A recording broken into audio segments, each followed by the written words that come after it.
안녕하세요 여러분, 세상들어보기입니다. 오늘은 26년 4월 6일이고 월요일이죠. 자, 오늘 국방노편 꼭지로 하나 골라봤습니다.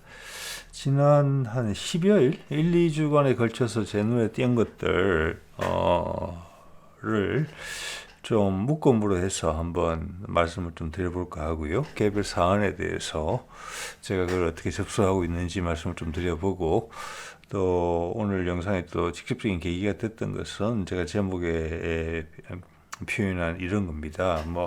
한국판 미니 이지스 함, 청검이 헬파이어 미사일과 버금간다. 군에서도 헬파이어보다 낫다라고 이야기하는데 버금간다라고 이야기를 해요. 되게 아직도 이런 오류가 많이 섞여 있는 이런 표현들이 많아요. 그러니까 뭐라고 할까, 조금 우리의 모습 중에 하나가 있는 겸양, 이런 차원을 넘어서는 부분이고, 그냥 오류예요, 오류. 이런 거죠. 한국판 미니 23이라면 호위함인데, 그것도 한국판 미니 23이라고 부르고, 또 우리가 지금 이제 조만간 건조에 들어갈 KDDX도 언론에 따라서는 한국판 미니 이지스함이에요. 톤수가 미국보다 작으니까 미니다. 그런데 이지스는 이지스 체계를 쓰지 않는데도 이지스라고 한다. 그럼 우리가 지금 개발하고 있는 함상형 그 전투 체계가 그거 더하기 이제 센서죠. 기본적으로는 레이더가 기존에 우리가 쓰고 있는 세종대왕급이나 정조대왕급보다 못하냐? 그렇지 않다.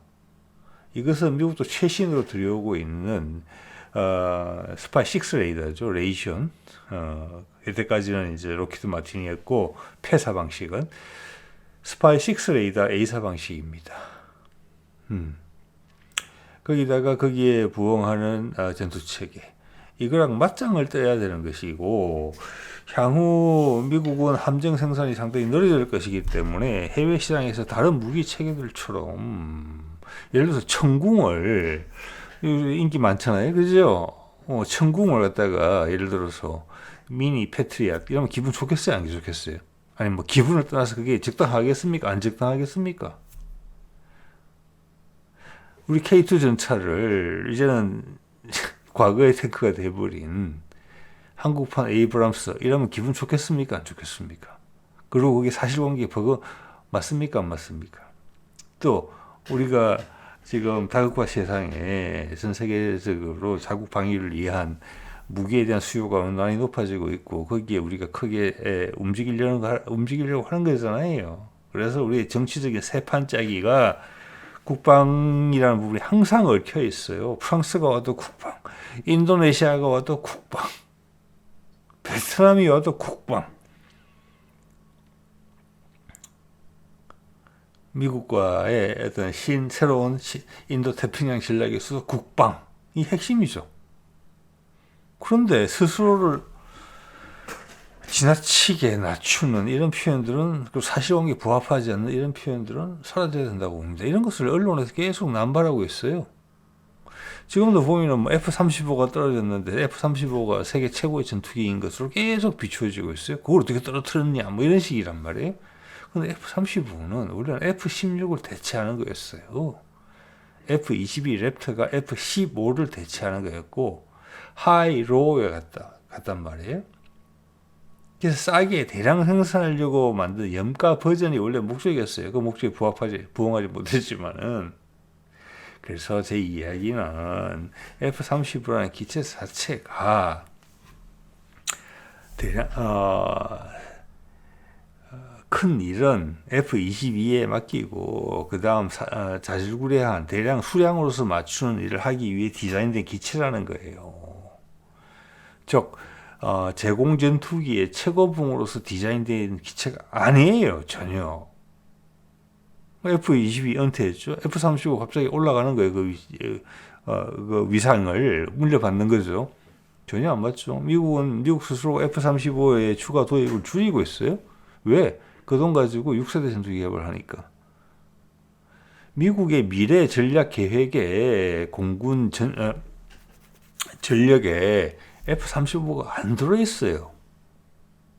새로 개발한 6세대 전투기하고 그건 너무 비싸니까 그와 같이 부응할 수 있는 정말로 염가의 기체, 지금 F-16 역할을 할 수 있는 기체를 새로 같이 개발해야 된다는 이야기가 나오고 있는 거잖아요. 자, 그런 것들은 전혀 불필요한 언론의 플레이거든요. 계속 신뢰가 떨어집니다. 그렇게 이야기하면. 그렇게 말하는 전문가도. 사람들이 그냥 속지 않아요. 네. 그래 놓고는 결국은 검은 머리 외국인들이 다음에 이 기체 사자. 왜? 최고로 좋은 거니까. 이러면서 슬르덩 넘어가는 거거든요. 자, 뭐 어쨌거나 초벌로 정도 말씀을 드려보고요. 구체적으로 한번 보겠습니다. 이런 거예요. 조선일보 기사 볼까요? 8조 원 규모 미니 이지스함 KDDX 사업자 선정 또 미뤄져. 이게 미니도 아니에요. 크기가 작아서 미니다. 이게 지금 제가 봐서는 뭐 처음에 6,000톤, 7,000톤 나오다가 그러면 미국식으로 하면 그게 다 1,000톤 보태야 돼요. 예, 우리는 만재 배수량 안 쓰거든요.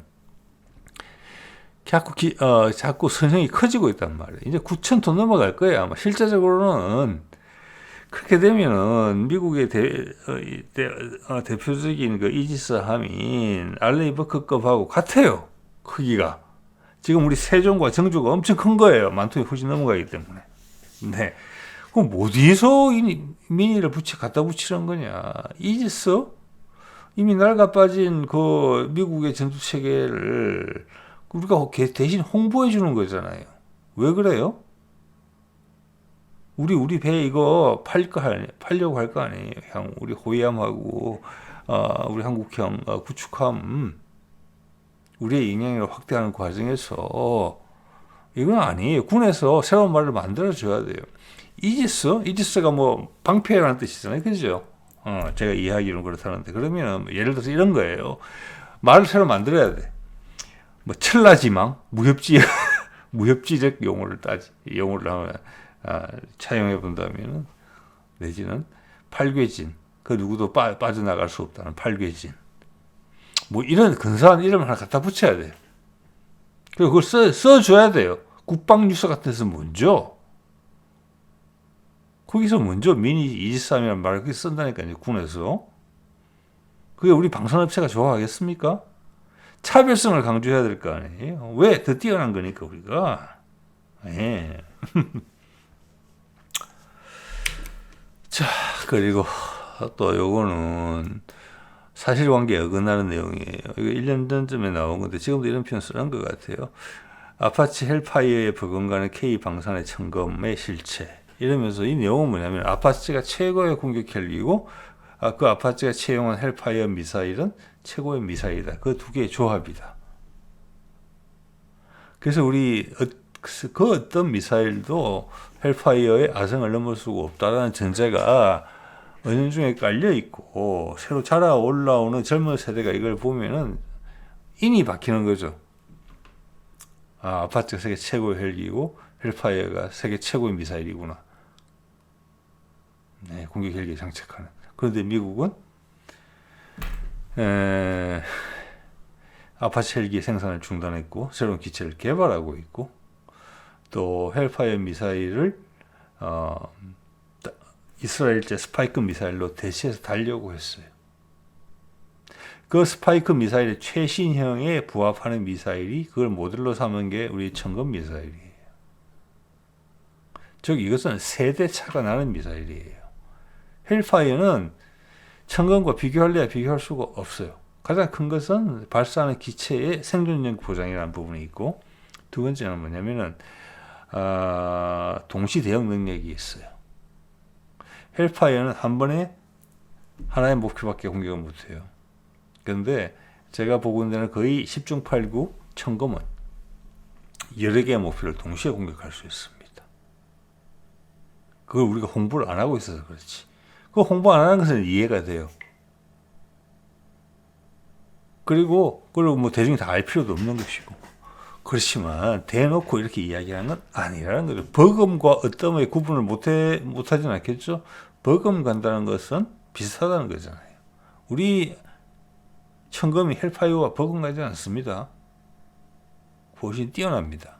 예, 뭐 그런 이야기. 예. 자, 천금부터 해볼까요? 이렇죠. 생긴 거는.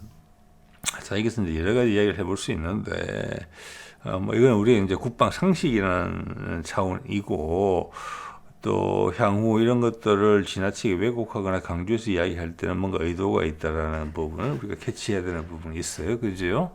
1차적으로는 검은머리 외국인들을 때려잡는 용도로서 우리가 이런 지식을 가지고 있을 필요가 있어요. 그래서 제목을 좀 전에 그 제목에 들어있던 기사거든요. 방사청이 2022년 전투적합 판정을 천검한테 내리면서 천검의 유도 능력은 헬파이어2를 능가한다라고 이야기했어요. 이 내용을 조금만 들여다보면은 방송 같은 데 나오지 않지만 천검과 헬파이어는 천지 차이 미사일이에요. 헬파이어 미사일은 두 가지 대부분이 지금 레이저 유도예요. 레이저는 직진하잖아요. 반능동 유도라고 하는데 그 말은 뭐냐면은 내 기체가 아파치 헬기가 저기 전차를 딱 겨누어 줘야 돼요. 그럼 레이저를 발사해요. 거기다가 딱. 뭐 우리 레이저 흔히 쓰잖아요. 거리 측정할 때도 보면은 저 건물 저 멀리 떨어지는 건물 레이저 딱 쏘면 거리 딱 나오잖아요. 그게 뭐냐면 빛이 그한테 딱 레이저가 광선이 딱 갔다가 맞고 딱 돌아오는 시간을 계산하는 거거든요. 자, 이거는 하여튼 반사가 되어 오는 거잖아요. 레이저 파가 모든 빛이 그렇듯이 거기를 따라가는 거예요. 헬파이어는. 그래서 내 아파치 헬기하고 제가 가시선상에 있어야 돼요. 최대 사거리가 8km, 9km 되는데 20초 걸려요. 최대 속도가 마하 1.3이거든요. 처음부터 마하 1.3 나오지 않겠죠. 어쨌거나 그렇게 계산해도 20초 걸려요. 8km에서. 8km 동안 이 아파치 헬기는 거의 적과의 가시선상을 유지해야 돼요. 제가 짐작한 데는 거의 호버링을 해야 돼요. 제자리에서. 20초 동안 상대방의 반격이 오는 기색이 느껴지면 날 숨겨야 돼요. 그럼 미사일 안 맞아요. 10중 8구 그래요. 자, 그리고 최신 기종은 밀리미터파로 유도가 된다 해요. 위에 동그란 레이더 달린 거 있어요. 비싼 거. 여러 대 중에 한 대씩 달리는 그 밀리미터파 레이더는 레이저는 대부분이 가시광선이거든요. 우리 지금 빨주노초 파남보 그 중에 어디예요? 그리고 해봤자 적외선 정도예요. 즉 이 말은 뭐냐면은 적외선 유도 미사일이 가장 힘든 거는 뭐냐? 가시광선 중에서도 파장이 긴 쪽에 속해요. 적외선은. 그렇지만 적외선 미사일이 힘든 게 뭐냐면은 날씨가 안 좋다. 특히 공기 중에 수분이 많다. 비 오는 날, 안개 낀 날 상대방을 못 찾는 거예요. 그러면 파장이 그거보다 더 짧은 가시광선들은 상대방을 못 찾아요. 즉 레이저 광선이 대부분이 가시광선이란 말이에요. 그러니까 날씨가 기상이 안 좋으면 못 맞아요. 저걸 겨냥을 못 해요. 그럼 미사일 쏴도 안 맞아요. 락곤이 안 된다는 뜻입니다. 그래서 밀리미터파 레이더로 간 겁니다. 밀리미터파 레이더는 훨씬 더 전파가 파장이 길어요. 즉 이것은 그 정도를 뚫고 갈 수 있다는 거예요. 그래서 지금 밀리미터파로 발사되는 미사일들의 이제 재원을 보게 되면 사거리가 10에서 20km까지 나오거든요. 그리고 날씨랑 약간 무관해요. 그러면서도 레이더이기 때문에 상대방을 분석할 수가 있어요. 상대방의 모양을. 그러니까 헬파이어 미사일에 사용되는 레이저 거리 측정과는 천지 차이라는 거예요. 우리도 그런 미사일 하나 개발했잖아요. 한국형 브림스톤. 그건 당연히 저게 지대공 미사일이 보통 단거리 지대공 미사일이 사거리가 10km 정도 된단 말이에요. 그 사거리 바깥에서 여러 발 딱 쏘고 그러면 앞에 밀리미터파 레이더가 있기 때문에 그것은 미사일의 앞에 시크가 밀리미터파 레이더라는 겁니다. 자기가 알아서 찾아요. 중복 공격하지 않고. 왜? 그 정도면은 사무로 구분 가능하거든요. 장갑차인지 탱크인지 버스인지 달인지 이런 것을. 자, 그 밀리미터파 레이더를 헬파이어의 최신형의 유도 방법으로 쓴 것은 그래도 직진이에요. 그렇기 때문에 가시선에 유지돼야 돼요. 헬기는 여전히 차이는 없어요. 단지 차이가 있다면 저걸 더 날씨 조건이 좀 더 완화된다는 정도예요. 왜? 밀리미터파 레이더니까 훨씬 더 멀리 갈 수 있다. 레이저보다. 그 차이밖에 없어요. 위험성은 똑같아요. 그렇지만 천검은 유선 유도에 실이 달려 있잖아요. 안에 광석유가. 자, 이것은 내가 락곤을 하고 쏜 다음에 내가 고도를 낮춰서 숨을 수가 있어요. 미사일 자체에 시커가 있고 유선이 되는 이유는 업로드, 다운로드가 되면서 서로 소통을 한다는 거예요. 즉, 이 앞에는 카메라가 달려있단 말이에요. 청검 앞에는 적외선 카메라가. 그걸 통해서 발사자가 그걸 봐요. 나는 숨은 상태로. 그러면서 미사일한테 맡길 수도 있고 내가 유도할 수도 있어요. 또 애매한 경우가 있죠. 예를 들어서 드론 같은 데서 나한테 알려줬단 말이에요. 저 산 너머에 모퉁이 돌아서 저게 기갑부대가 진진하고 있다. 그럼 미사일을 미리 발사할 수 있어요. 낙곰도 하지 않고. 대충 그 방향으로 조종하는 거예요. 그래서 속도는 청검이 훨씬 느려요. 헬파이어보다. 헬파이어는 날아가는 속도가 내 생존수가 직결되거든요. 청검은 그렇지 않고 오히려 속도가 느릴수록 조종성이 좋아져요. 그래서 더 가벼울 수 있는 겁니다. 같은 사거리를 하더라도. 자, 그래서 모퉁이를 딱 돌 때 그 신호가 오면 그때 지정해 줄 수도 있고, 자기가 미사일 알아서 할 수도 있어요. 그리고 동시에 여러 개를 공격할 수 있어요. 이게 핵심이에요. 이제 요즘 보통 보면 전차 1개 소대는 3대의 전차나 4대의 전차로 구성되어 있습니다. 지금 LAH 소형 무장 헬기에 4발 정도 실을 수 있어요. 청검을. 청검이 가볍거든요. 한 35kg, 헬파이어는 40kg 넘어가요. 45kg 정도. 네. 딱 그거에 맞춰져 있는 거예요. 1개 소대를 박멸할 수 있어요. 한 방에. 내 안전성을 보장받으면서. 헬파이어를 장착한 아파치하고는 천지 차이죠. 그리고 우리가 직접 개발한 DIRCM, 지향성 적외선 방해장치. 그게 있잖아요. 이런 헬기의 가장 큰 무서움은 그거죠. 휴대용 대공 미사일, 적외선 유도. 날라오면 저게 시커를 DIRCM으로 무마시킨다. 제가 알기로는 파악한 바로는 아파치용 개발은 됐지만 결국 장착되지 못했어요. 개발도 실패했고 어려웠거든요. 그 크기를 줄이기가 물론 그 기술 미국 오래전부터 가지고 있었어요. 대한 항공기용으로는. 근데 그걸 소형화시키는 데 되게 힘들었단 말이에요. 근데 지금 아파치 헬기는 미국에서 이미 서자 취급을 받고 있거든요. 거기에 비싼 돈 들여서 장착하지 않죠. 그래서 제가 우리도 아파치 헬기 추가로 36대 사는 거 한 대가 뭐 1,000억 가까이 하잖아요. 그건 너무 잘한 것이고, 제가 이제 하나 궁금한 바는 기존에 가지고 있는 36대를에다가 청검을 실어야 돼요. 헬파이어가 아니고. 그리고 우리가 개발한 DIRCM을 장착할 수 있게 돼야 돼요. 거기에 어떤 권리 문제가 있을지 모르겠어요. 그 방향으로 가야 돼요. 예, 헬파이어는 우리한테 그걸 보장해주지 않습니다. 생존성을. 그래서 아파치의 가치가 엄청 올라갈 거예요. 미국도 마지막에 아파치를 살리기 위해서 시도했던 게 스파이크 미사일, 이스라엘제 미사일을 갖다가 장착하는 그런 신용을 했던 적이 있었단 말이에요. 예, 우리는 다 할 수 있는 조건이 국산으로 다 개발되어 있잖아요. 한국판 스파이크인 청검, DIRCM 개발 완료됐죠. 예. 아파치에 반드시 올라타게 될 겁니다. 그 두 가지 시스템이. 그러면 생존성이 급격히 향상돼요. 예. 자, 그런 거 말씀드리고.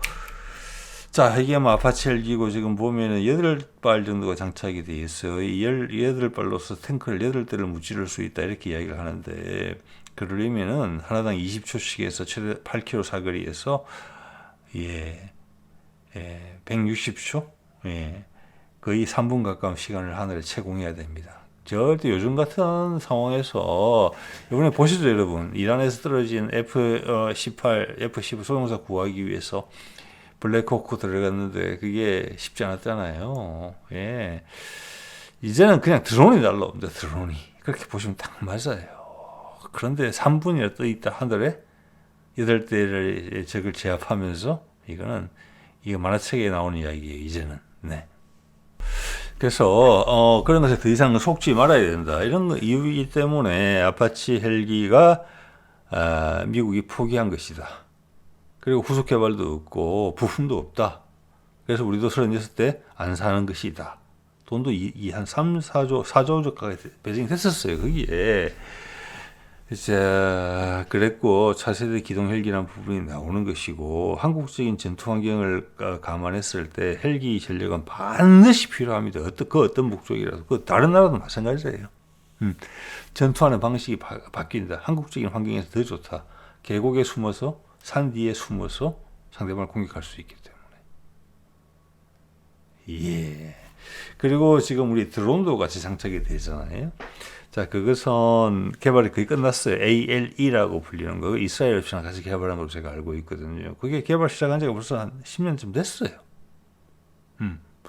그 사이에 윤석열 정부 들어와서 아파트 헬기 사겠다고 한 거예요. 그게 다 계획이 서 있는데 그 우열이 뚜렷이 드러났는데도 불구하고 미친 인간들이 많았다는 거죠. 네. 그것은 가운데서 커미션을 먹었다 이렇게밖에 생각 안 돼요. 자, 이게 이제 우리 해병대에서 갖고 있는 스파이크의 장거리 모델 또 최신 모델이라고 불리는 NLOS. 왜냐하면 스파이크라는 게 우리 현군 같은 것도 스파이크라고 부르거든요. 그다음 이제 사거리 좀 긴 거, 뭐 항공기 장착형 이렇게 갈라져요. 그래서 스파이크 NLOS라고 부르는 게 맞을 것 같아요. 해병대 도서에서 저게 이제 접근하는 구속정을 타격하기 위해서 가지고 있는 거잖아요. 이게 뭐 사거리 20km, 30km, 40km 이래요. 자, 공중에서 발사하는 거 있잖아요. 지금 청가원 같은 게 8km예요, 사거리가. 공중에서. 그걸 지상으로 내려오게 되면 사거리가 줄어요. 예. 그건 당연하죠. 공중에서 쏘면 낙하하는 그 중력 가속도를 활용할 수 있거든요. 지상에서는 아니에요. 자기 출력으로 다 날아가야 되니까. 그래서 이것을 이제 쓰고 있는데 해군의 와일드 캣이라고 공격 헬기라기보다는 대잠 헬기인데 이제 공격용으로도 이걸 쓴다는 것을 저는 최근에 알았습니다. 이게 원래는 아파치를 데리고 들어왔을 때 헬파이어가 이런 것을 해상에서 먼저 잡아주기를 바랬거든요. 근데 헬파이어 시스템이 레이저 유도 시스템이 이걸 안 되는 거예요. 그건 아마 밀리미터파 레이더도 안 됐을 거예요. 해상이라는 게 빛의 반사와 난반사가 너무 심하기 때문에 그게 계속 바뀌고 또 파도 칠 때마다 육상에서 작동하던 그 시스템이 레이저 유도나 밀리미터 레이더 유도가 안 먹히는 거예요. 그래서 AW159에 이게 들어가잖아요. 유선 적외선 유도예요. 우리 비공이라는 거 2.75인치 로켓 적외선 유도 로켓 그것도 동시다발로 여러 개를 공격할 수 있죠. 적외선 유도죠. 사거리는 물론 짧죠. 탄두도 뭐 2.75인치니까 뭐 한 10cm 남짓으로밖에 안 되는 거예요. 이거 뭐 이제 그거는 좀 제한이 있겠죠. 뭐 파괴력이라는 부분에서는 자 거기서 적외선이다. 적외선에다가 여기서는 유선 유도로 간다. 그리고 향후 이제 무인기 시스템이 확장이 되고 일반화되고 또 우리 초저궤도 인공위성이 날아다니게 되면은 전장이 많이 바뀌게 될 거예요. 그럼 사거리가 상당히 중요해요. 사거리가. 그래서 우리도 천검도 당연히 지상형 개발할 겁니다. 이 정도 사거리가 나오는 거 이거 이상으로. 왜 지상에서는 크게도 커져도 되거든요. 하늘에 매달 때는 무게 제한이 있어요. 무게 제한이. 그래서 35kg 정도로 이제 묶은 건데, 여기서 잠깐 이제 이야기를 드려보면은, 관통을 한다 했을 때, 천검 같은 경우도 그렇고, 헬파이도 그렇고, 좀 다 일반화되어 있습니다. 탄두가 이중 탄두로 되어 있어요. 그리고 그 탄두는 기본적으로 성형 자약 탄두예요. 성형 자약 탄두라는 것은 뭐냐면, 안에 보면은, 꽃갈이 이렇게 꽃갈 모양 안에다가 화약을 넣어놨거든요. 그 꽃갈은 거의 구리가 주성분으로 돼 있어요. 그래서 폭발을 빵 하게 되면 맞아서 이 꽃갈이 확 뒤집어져요. 목표물 방향으로. 그리고 엄청나게 고온 고압이 발생하기 때문에 폭격이 폭발하면서 폭탄 터지는 거 많이 보셨잖아요. 그 꽃갈이 녹아요. 그래서 강한 메탈 제트가 형성되면서 광선검처럼 쫙 밀고 나가는 거예요. 그게 상대방의 철갑을 녹이는 거예요. 그래서 구멍이 요만하게 만들어요. 폭탄은 뭐 폭발이 이따만큼 일어나지만 구멍은 요만하게 나는 거예요. 그 구멍을 통해서 그 메탈 제트가 상대방 차체 내로 진입이 되게 되면 안에 이제 불바다가 되는 거죠. 예, 불침을 놓는 거거든요. 어떻게 보면은. 그래서 이제 텐덤 탄두, 이중 탄두는 앞에 게 작고 뒤에 커요. 그게 왜냐하면은 요즘은 보통 이제 장갑 차량들이 폭발 반응 장갑을 많이 갖고 있어요. 밖에 조그만 이렇게 그걸 붙여놨단 말이에요. 폭탄 같은 거를. 그래서 꽝 맞으면 거기에서 폭압이 바깥으로 발생하면서 제트 기류를 밀어내요. 그래서 제트 기류의 메탈 제트의 성능을 위력을 약화시키거든요. 예. 그래서 거기 대응하기 위해서 그 일반화됐기 때문에 전차 같은 경우에는 물론 장갑차 같은 건 안 그래요. 앞에 조그만 성형 자격탄을 하나 만들어서 메탈 제트를 형성시키면서 저게 그 뭐라고 할까 화약으로 된 방어막을 깨트려요. 그리고 속살을 노출시켜요. 거기를 뒤에 있는 훨씬 더 큰 탄두가 돌파하는 거거든요. 자, 그래서 이 성형 자격탄이라는 것은 뭐라고 할까 그 운동 에너지 탄하고 달라요. 철갑탄하고 달라요. 철갑탄은 2분의 1 곱하기 중량 곱하기 속도의 제곱이에요. 그렇죠. 그래서 구경이 커지면은 속도가 엄청 올라가거든요. 속도의 제곱이기 때문에. 예. 자, 그래서 그게 중요하지만 성형 자격탄은 화학 에너지 탄이기 때문에 맞은 순간부터 발생하는 메탈 제트예요. 이것은 날아가는 탄두의 속도랑 상관이 없어요. 예. 자, 그런데 그 관통력은 뭐하고 상관이 있느냐? 내 깔때기, 안에 만들었던 아까 그 깔때기, 꽃갈콘의 직경하고 상관이 있어요. 그 직경이 크면 뒤에 이제 당연히 화약도 많이 들어갈 거잖아요. 직경이 크지면 클수록 관통력이 높아져요. 근데 우리 형궁 같은 경우가 보병이 들고 다니는 거잖아요. 110mm예요. 그게 미국의 제블린보다 가늘어요. 얇아요. 그런데 같은 관통력이 나오거든요. 제가 보기에는 900mm 이상이라고 나와요. 거기는 겸양을 보여준 것이죠. 그런데 청금은 150mm예요. 그럼 그것만 따져도 1.5배 돼야 되는 거 아니겠습니까? 예. 그런데 지금 헬파이어는 직경이 청금보다 굵어요. 청금은 15cm, 헬파이어는 17cm, 2cm가 굵은데 거기는 1400mm 정도로 나와 있거든요. 제가 봤을 때는 우리 청금은 그거보다는 더 많이 뚫는다. 예전부터 그건 알려진 바가 있어요. 우리나라가 성형 자격탄을 제대로 만든다는 거예요. 같은 직경에도 더 높은 관통력이 나오는 기술 수준을 가지고 있다. 그렇게 보시면 딱 맞아요. 그러면 가볍죠. 그러면 많이 달 수 있죠. 가벼워지죠. 개인이 들기에는. 이런 것들이 우리나라 보통 아닙니다. 예, 장난 아니에요. 예. 자, 여기다 보면은 이 스파이크 NLOS도 4개의 목표를 동시 공격이에요. 우리가 청금을 개발했을 때 최소한 이 정도의 동등 이상을 생각했을 거예요. 특히 LAH 4발 달리잖아요. 예, 그리고 저게 보통 기갑부대의 한 개 소대가 3대 아니면 4대예요. 예, 이거 그래서 헬파이어랑 비교할 수 있는 미사일이 아니다. 예. 락곤하고 발사하고는 숨을 수도 있어요. 왜? 유선으로 연결되어 있으니까. 그래서 유선으로 만드는 거예요. 상대방 정찰 자선의 정보를 듣고 락곤 없이 미리 발사할 수도 있어요. 나는 안전한 곳에 산 뒤에 숨어 있는 상태에서. 그리고 동시에 여러 발 공격한다. 이거 헬파이어가 다 할 수 없는 일이에요. 근데 우리 LAH는 기껏 200억, 300억인데 아파치 생존선수 훨씬 떨어지는 아파치 상대 1000억이에요. 이게 뭡니까 이게 도대체. 그걸 계속 사자고 했던 세력이 있었다니까요. 그래서 그래 우리 뻔히 개발하고 있는 개발 목표 싹 다 알고 있었을 텐데. 자, 조금 다른 이야기 해볼까요?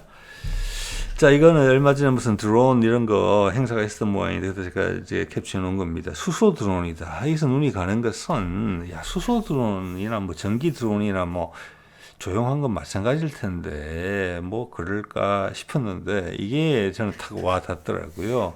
수소 드론은 영하 20도에서도 작동을 한다. 예, 이 차이가 큰 것 같습니다. 전기 같으면 여러분 배터리 혹시 휴대폰 가지고 겨울 산행 해보신 분 계세요? 밑에서 완충을 하고 올라갔는데 급격히 배터리 떨어집니다. 높은 데 올라가시면. 추우니까. 예, 그겁니다. 이래서 저는 전기차도 그럴 것 같거든요. 과연 전기차를 러시아 같은 데나 시베리아 같은 데 쓸 수 있을까? 충전만 한다고 해서 그 업체가 다 알 거잖아요. 이게 충전 효율이 우리 배터리도 아시죠? 겨울 되면 시동 잘 안 걸리는 거. 오토바이는 더 그렇거든요. 전기차가 쓸 수 있는 지역이 어딜까? 과연 노르웨이나 스웨덴에서 전기차 쓸까 지금이라도 지금 쓰고 있는지 그게 궁금해요. 홋카이도 같은데 일본 전기차 쓸까? 예, 아니거든요. 캐나다 전기차? 글쎄요. 그거에 대한 수소다. 수소는 전기를 바로바로 필요할 때 생산을 하는 거니까. 야, 이 차이가 크게 느껴졌습니다. 그래서 전기차는 확실히 징검다리다. 수소차로 가기 위한. 이걸 예실히 느낄 수 있는 상황이었다고 봅니다. 자, 날씨에 관계없이 쏜다. 우리나라의 지금 기갑 차량들, 특히나 이제 K2 전차나 K9 자주포 같은 게 요즘 결정되는 거 보면 해외에서 그 부분이 상당히 배점이 높은 것 같아요. 그걸 운용병이 실제 타보고 점수를 주는 거. 그래서 일단은 우리의 그 유기압 현수 장치가 상당히 편하다. 승차감이 좋다. 또 승차감이 좋다뿐만 아니라 같은 지형에서는 훨씬 더 빨리 달릴 수 있다. 오르막 같은 데 잘 올라간다. 이런 게 있고, 또 우리는 사계절이 뚜렷한 나라에 살고 있고 산이 많아요. 그래서 이런 궤도 차량의 가장 큰 장점인 험지 극복 능력이 좋고, 여름에는 30 몇 도까지 올라가고 겨울에는 영하 20, 30도까지 떨어지는 그 상황에서 작동이 잘 된다. 그냥 우리가 사계절 있는 지역에 살기 때문에 우리 입장에서는 자연스러운 요구 조건인데 그게 해외는 다 부응이 되는 거예요. 네. 자, 그런 걸 봤을 때 수소도 그렇겠구나라는 것을 바로 느낄 수가 있었고요. 또 하나 재밌게 본 게 이 LAW를 장착한 드론을 봤습니다. 로라는 거죠. 이것이 이제 우리나라에도 많은 것 같아요. 이 일회용, 어떻게 보면 일회용 대전차 무기인데 이게 직경이 한 66cm 정도 돼요. 그래서 지금의 뭐라고 할까, 주력 전차를 관통할 수는 없어요. 앞에 뭐 탄두는 다양한 게 들어있지만 초창기는 이게 대전차 무기로 나왔기 때문에 바주카포 형태거든요. 바주카포의 개선형이라고 보시면 돼요. 그래서 6cm이고 과거형의 방식이고 다 탄두도 아니고 그렇기 때문에 지금으로 보자면 뭐라고 할까, 어느 정도 된다고 봐야 되겠나, 한 4, 500mm 정도 관통이 될지는 모르겠어요. 자, 그거가 지금 되게 우리한테 많이 있는 것으로 알고 있거든요, 이거를. 그래서 이것을 드론에 두 발씩 장착을 해서 상대방 벙커 같은 것을 공격하는 용도로 아이디어를 낸 거예요. 이것은 뭐냐면 105mm 기능식 자주포를 트럭에 올려서 자주화하고 그 앞에 그 뭐라고 할까, 포를 정렬하는 것을 전자화함으로써 지금 여단 포병으로서 되살아난 거 있잖아요. 그거랑 같은 컨셉이라고 보면 딱 좋을 것 같아요. 예, 앞에 탄두는 뭐 열 압력탄까지 넣을 수도 있고 포갑탄까지 폭발탄 위주로 넣을 수도 있고 관통탄도 넣을 수 있거든요. 그러면 저게 벙커나 뭐 예를 들어서 박격포 기지나 또 저게 지휘부 같은 거 타격할 때 있어가지고는 상당히 괜찮다. 예. 그리고 기존 것을 재활용한다. 이런 거 아이디어 상당히 좋은 것 같습니다. 자, 이게 이제 LAW 실제 사람이 들고 있는 이제 모습이거든요. 일회용이 쓰고 버리는 거예요. 그냥 돌아오면은 다시 두 발 더 끼워서 가고. 예. 그러면 지금 이제 러시아 같은 경우에 보면은 FPV 드론이라고 그래가지고 내가 시야에서 보는 것처럼 하는 그 드론 있죠. 거기에 주로 매다는 게 뭐냐면은 RPG 탄두를 많이 매달거든요. 그거보다 이게 낫다. 나갈 수도 있다. 이런 생각이 들어요. 예. 자, 다른 이야기를 좀 해볼까요? 이것도 예전에 한번 소개시켜드리고 싶었는데 오늘 소개를 드리면 좋을 것 같습니다. 이게 회사 이름까지 다 나오네요. 골드테크. 이게 보면은 이 회사가 이 의미가 상당히 큰 그런 내용이었어요. 이 회사가 램젯 또는 스크램젯 엔진, 지금은 스크램젯이라는 말도 안 쓰고 그걸 다 램젯으로 이야기하는 것 같아요. 보면 램젯 엔진 제조 현장이라고 되어 있죠. 마하5 초음속 미사일 램젯 엔진, 마하5가 넘어가면 램젯이 아니고 스크램젯입니다. 그걸 막 섞어 쓰고 있어요. 램젯은 마하 2, 3 정도에서 마하 5 정도까지고요. 마하 5가 넘어가게 되면 그것은 스크램젯입니다. 예. 거기 핵심 부품을 납품하는 회사예요. 보니까 이렇게 설명을 하고 계시죠. 입구에 마하 1로 바람이 들어와서 모래시계 같은 중관을 통과하면 마하 5로 나오는 그런 설비인데, 자, 여러분 이 상식으로 알아놓으시면 될 것 같아요. 마하 1로 바람이 들어온다는 것은 이건 스크램젯 이야기를 하는 거예요. 램젯과 스크램젯의 가장 큰 차이는 뭐냐? 일단 공통점은 뭐냐? 공기가, 비행기가 마하 1 이상으로 날리게 되면은 그 충격파가 생겨요. 공기가 꽝 하는 거, 하늘에서 날리는 소리, 지상에서 막 창문이 다 흔들리고 집이 흔들리고 그러죠. 그 충격파를 이용해서 공기를 압축을 해요. 그래서 제트 엔진에 있는 막 바람개비 같은 게 전혀 필요가 없는 거예요. 그래서 구조가 되게 간단하고 저렴해질 수가 있어요. 이게 그 노하우를 터득하면 우리는 그 노하우 100% 터득하는 것 같습니다. 마음대로 만지거든요. 그러면 그 압축된 공기가 들어오죠. 그러면 압축이 되면서 속도가 줄어요. 램젯은 그것이 아음속으로 떨어져요. 압축된 공기가. 거기다가 연료를 뿜어서 다시 그것을 마하 2 이상으로 확 밀어내는 거예요. 근데 스크램젯은 뭐냐? 같은 원리인데 그것은 당연히 속도가 더 높은 상태에서 가능한 거예요. 그 충격파를 이용해서 압축된 공기의 속도 자체가 마하 1이 넘어요. 음속이. 그 음속이 넘는 압축된 공기에다가, 여기서 압축이 됐다면 10배, 15배, 최소한 그 정도 이상 압축된 거예요. 거기다가 연료를 뿜어서 불을 붙여야 되는 거거든요. 이게 쉬운 기술이 아니라고 저는 알고 있습니다. 그걸 만드는 업체예요. 이 사장님이 이야기하는 것은 스크램젯 엔진이에요. 납품하고 있고 그 납품 대상은 저는 현대 로템이라고 생각을 합니다. 예. 말 이야기하잖아요. 마하 1로 바람이 들어와서 모래시계 같은 중간을 통과하면 마하 5로 나와. 모래시계 같은 중간이 뭐냐? 이 회사가 개발하는 노하우를 가지고 있는 기술이에요. 마하 1이 넘는 압축 공기에다가 연료를 분사해서 불을 붙여서 출력을 발생시키는 거. 네. 이런 희귀하고 중요한 정보를 이야기를 해주더라고요.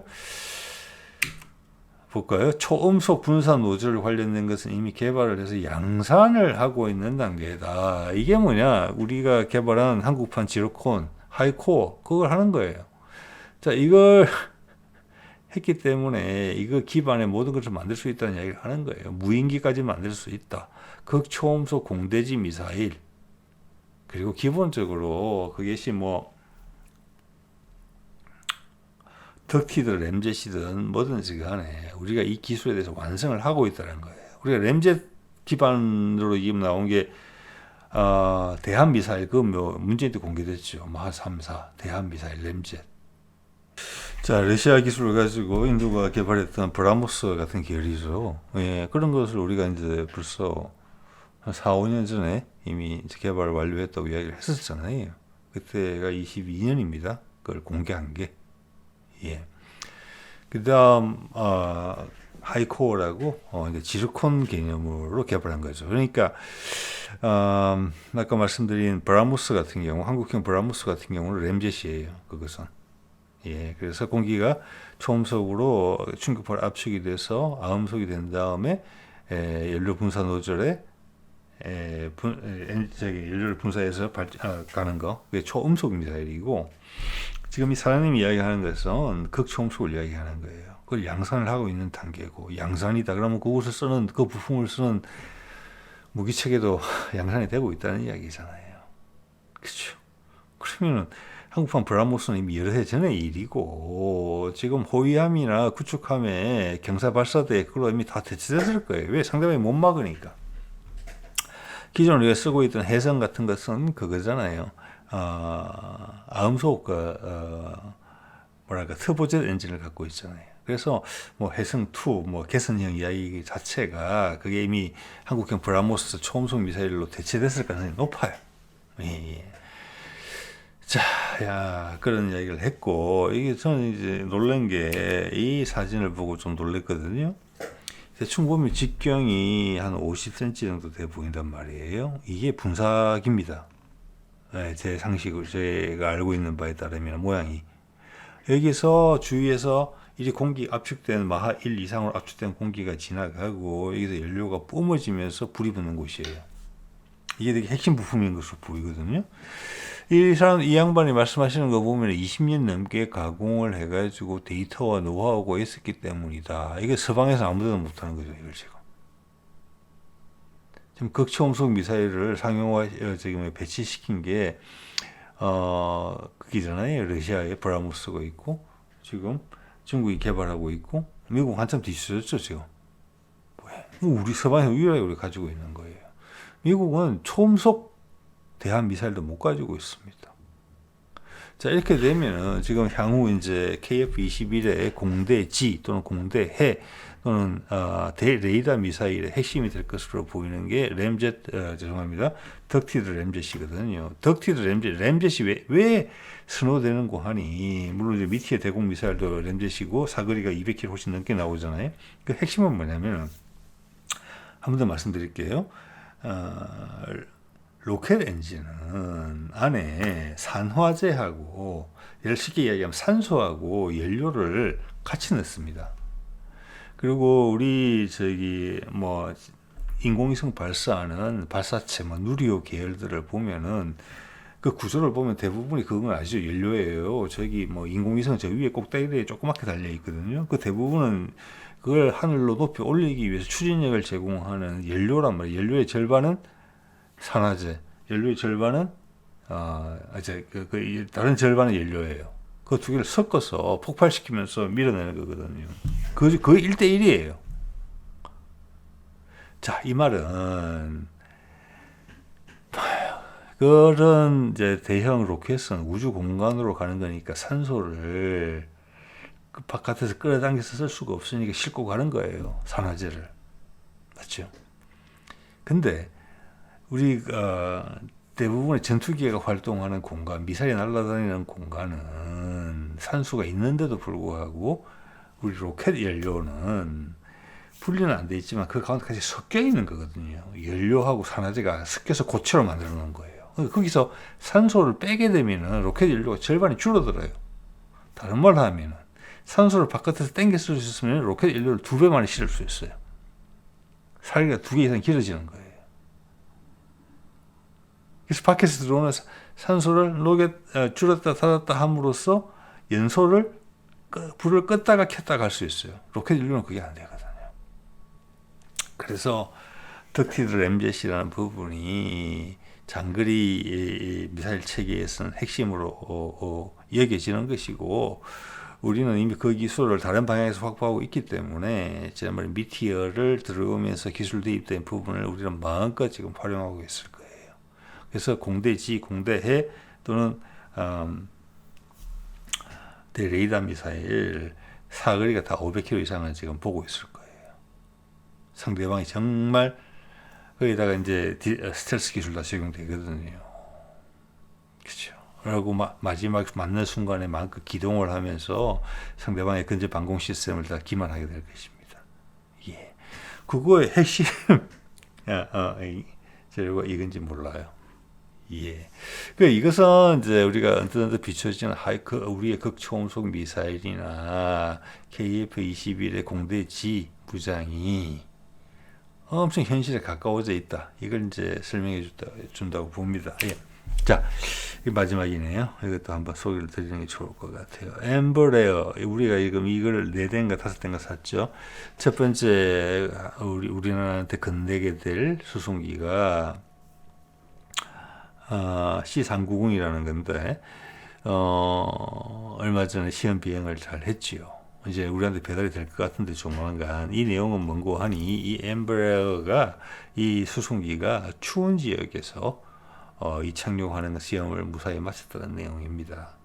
자, 그래서 이 기회에 보면은 이것은 C130이나 웬만한 전술 수송기에서 다 요구되는 조건이에요. 예, 이 보면은 풀밭에서 뜨고 내릴 수 있어야 되고, 자갈밭, 뒷포장, 그리고 눈밭에서 뜨고 내려야 된다. 작동하는데 아무 문제가 없어야 된다. 예. 자, 저는 이제 요게 당연히 C130보다 훨씬 우위에 있다고 보고요. 이제 우리가 장거리 수송기가 필요하다는 부분 많은 분들께서 인정하실 거라고 봅니다. 네. 왜냐하면 우리 군의 활동 범위가 훨씬 넓어지게 될 거거든요. 또 하나는 이제 엠브레어하고 우리가 상당히 전략적 제휴를 맺을 가능성이 크다. 향후 우리의 대형 항공기 개발, 수송기 이제 국산화하는 부분, 그리고 최소한 중형 민항기 정도 개발하는 수준까지도 협업을 할 가능성이 높다. 이런 생각을 좀 말씀드린 바가 있습니다. 자, 오늘 이 정도 말씀드릴게요. 네.